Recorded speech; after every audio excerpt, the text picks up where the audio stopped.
Daughter's House Soul Food Bistro. I was in banking for 10 years, and I decided to do something I love.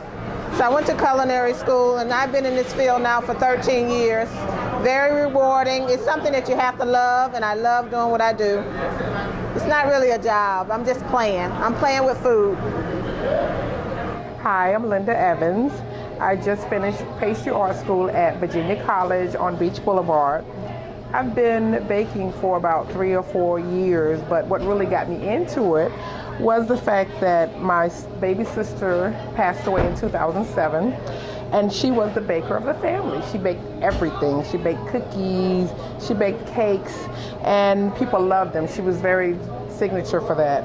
So in order for me to process her being, gone, I started baking, and that was a good way for me to get through it. And it was just a powerful thing to be able to bake and be able to deal with her being gone. But baking has been excellent. I love it. It's a way for me to be able to process my feelings. My name is Schneider-France. I'm a chef here at Jacksonville Golf and Country Club in Jacksonville, Florida. I've been working in pastry for the past 4 years. I went to the French Culinary Institute in New York in 2007, and after I graduated, I moved down here to Jacksonville and I ended up getting a job with Erica Davis. My first job was at a restaurant when I was 16, and I started bussing tables, and I just worked my way back to the kitchen, and I just kind of got stuck there. It's the most comfortable spot for me, and I'm always moving. There's always something to do and something to learn. Hi, I'm Chef Jennifer Booker. I'm visiting down here from Atlanta, Georgia. I'm the owner and executive chef of Your Resident Gourmet. I grew up in the kitchen. I love just the parties and the joyous occasions around cooking. I went to college first because my parents insisted. Graduated in May, started culinary school that fall, and have done it ever since. I actually went to Oklahoma State University, and then I went to Le Cordon Bleu in Paris, France. So I call that kind of my finishing school of culinary arts. I can be very creative and passionate in my food. I can change your point of view through my food. I can change your emotion through my food. And I just love this is a little bit of an ego trip. I love that power that cooking does, and I love the fact that it's involved in everyone's special occasions. Hi, my name's Wayne Johnson. I'm the executive chef at Andaluca Restaurant in Seattle, Washington. When I was in college, I was studying business and accounting. I happened to wrestle while I was in college, and me and the coach had a bad day, a real bad day. Therefore, I decided I didn't want to wrestle any longer, but with that, as most people know, scholarship money goes away as well. Well, one of the things I did know I knew how to do was work in a restaurant. I had a passion, I guess, in the beginning because I used to hang out with my parents, my mom, my aunt, my grandparents, when they would cook these fabulous dinners. But the actual love for it became even stronger when I started cooking my way through college. That's what I got into the business for, was to touch the food, to taste the flavors, and to change the flavors. One of the things that was noticed around the country was that we were doing some really cool things with flavors, and Food Network called us up so I could do Iron Chef America, which was season 9. Had a wonderful time. I loved it. Absolutely loved it.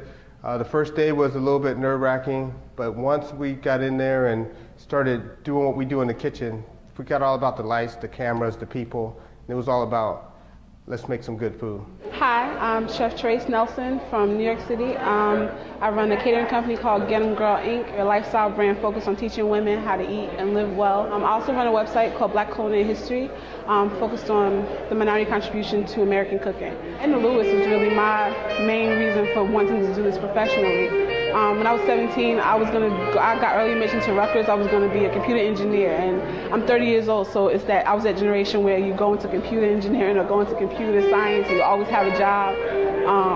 And I started to think about it at 17, like, is this going to be my entire life? Like, I just started to think about what I really wanted my real life to be. And I discovered Eddie Lewis, who looked a lot like my grandmother, who was this brown face in a world that didn't seem very inclusive for me. And read about her story. She was this amazing, just home cook, and she grew up in Freetown, Virginia, which was like one of the first African American settlements of free slaves. She had cookbooks about sustainable eating and local growing and connection to food source, way before these were buzzwords that we used to sell our clients. She just really was connected to what you think a chef should be and what the fundamentals of really amazing food are.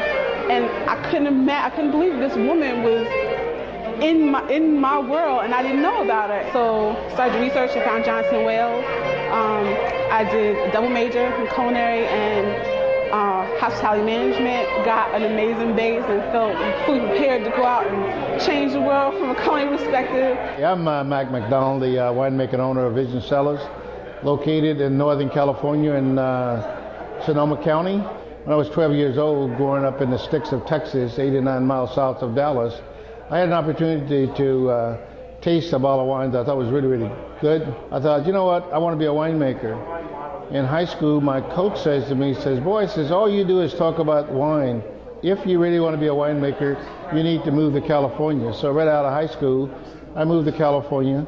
Met a lot of winemakers out there. But one day I was over in the Napa Valley, where I really got a good boost into the wine business. And I was talking to this gentleman, his name was Wagner, you know. I knew John Parducci's winery was Parducci, Louis Martini Winery, Joe Height Cellar. But this guy name was Wagner, so I'm talking to this guy. And I hung out with him like for 9 months. Nobody told me who he was. Well, one day the tasting room manager came out and he says, well, why are you always up here bugging Mr. Wagner? And I go, you mean that old man out there? And he got really offended. He goes, that ain't just some old man. He goes, that's Mr. Wagner. He owned this place. Well, at this time, you know, he liked me and I liked him. And, you know, he'd teach me all about the vineyard, how to plant grapes, what type of soil you needed to plant them in, how to prune them. And after doing this for like 15 years or so, he said to me one day, he said, son, you ought to be in the wine business. And I said to him, yeah, that'd be great, Mr. Wagner. I'd like to do that, but, you know, I don't have any money. And he says, don't worry about it, son. We'll help you. Well, that was the starting of Vision Cellars. Good evening. I'm Chef Joe Randall. I'm from Savannah, Georgia. I own a cooking school in Savannah, Georgia. My father was a doctor, died when I was 13, and I had an uncle that was a chef in Pittsburgh, Pennsylvania, who was very much interested in me staying close to him. So he shared and gave me a tease for the business. I cooked in the U.S. Air Force, and then went out and did 2 apprenticeships in Pennsylvania at the Harrisburg Hotel under Robert W. Lee and at the Penn Harris Hotel under Frank Castelli.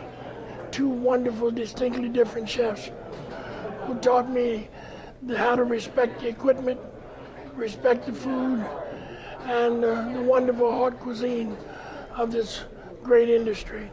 My name is Matthew Raiford. I am the executive chef at Little St. Simons, Ireland, and I also own a certified organic farm called Gilliard Farms in Brunswick, Georgia.